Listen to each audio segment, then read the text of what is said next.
진피가 떠서 삽입된 경우는 사실은 이건 방법이 없습니다.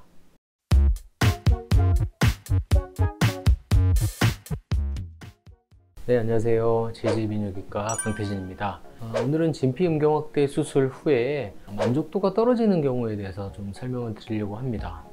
진피 이식 수술을 하고 만족도가 떨어지는 다양한 사례가 있겠지만 제일 흔하고 예방 가능한 경우에 대해서 설명을 좀 드리려고 합니다.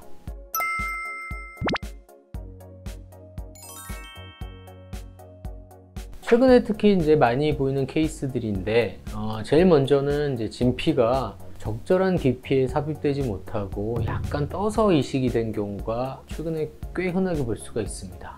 진피가 떠서 이식이 되면 어떤 문제가 생기느냐, 일단 이제 진피가 발기 해면체에 딱 붙어서 삽입이 돼야 되는데 이게 발기 해면체에 딱 붙지 못하고 떠서 이식이 되게 되면 붕 떠 있기 때문에 이게 생착이 제대로 되지가 않고 고정이 안 되기 때문에 이게 이제 덜렁거리기 때문에 성관계할 때도 약간씩 움직이고 그래서 상당히 불편합니다. 진피 이식을 했지만 약간 실리콘 링 삽입한 것처럼 이게 덜렁거리고 움직이기 때문에 이물감도 느껴지고요.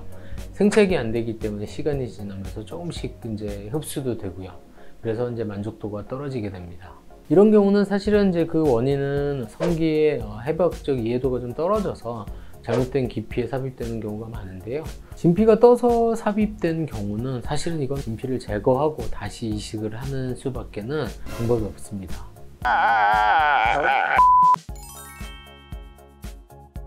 두 번째 경우도 상당히 흔한데 이거는 이제 진피의 깊이는 뭐 적절했지만 귀두 끝까지 삽입을 해서 귀두 밑에까지 삽입이 돼야 되는데 귀두 밑에까지 이제 충분히 접근하지 못하고 이식이 된 경우입니다. 이런 경우는 적절한 깊이에 삽입이 돼서 이식이 되었기 때문에 생착은 잘 진행이 되지만 귀두 밑에 턱이 생기게 됩니다. 이렇게 이제 턱이 생기게 되면 발기할 때 그 턱은 더 두드러지기 때문에 미용적으로 보기가 좋지도 않고 위축이 될 수가 있습니다. 이런 경우 역시 재수술이거나 성기에 뭐 문제가 있어서 귀두 밑으로 접근하지 못하는 경우가 아니라면 사실은 뭐 수술에 대한 경험이 충분하지 않아서 생기는 경우입니다. 이런 경우는 사실은 뭐 진피를 제거하지 않고도 해결할 수 있습니다. 같은 모양의 진피를 귀두 밑에 턱이 생긴 부분에 이제 이식을 할 수도 있고요. 아니면 필러 같은 걸 이용을 해서 그 부분만 주입해서 턱이 생긴 부분을 이제 숨길 수도 있습니다.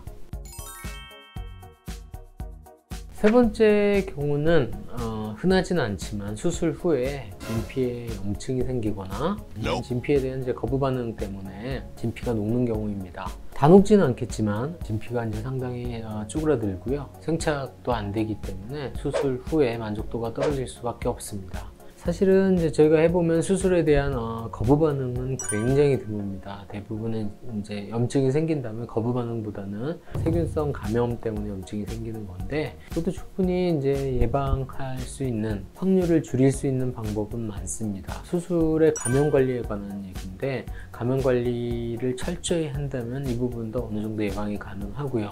100% 완벽하게 막을 수는 없지만 그 확률을 굉장히 낮게 줄일 수 있습니다. 진피를 이용한 음경확대 수술은 장점이 많은 수술입니다. 자연스럽고요. 생착이 되면 반영구적으로 확대 효과가 지속이 되고요. 아까 말씀드린 이 세 가지 만족하지 못한 경우 이런 이제 불만족을 만들 수 있는 이런 경우만 잘 피하고 적절하게 수술을 받으신다면 진피를 이용한 음경확대 수술은 만족도가 꽤 높은 수술이니까 안심하셔도 될 것 같습니다. 감사합니다.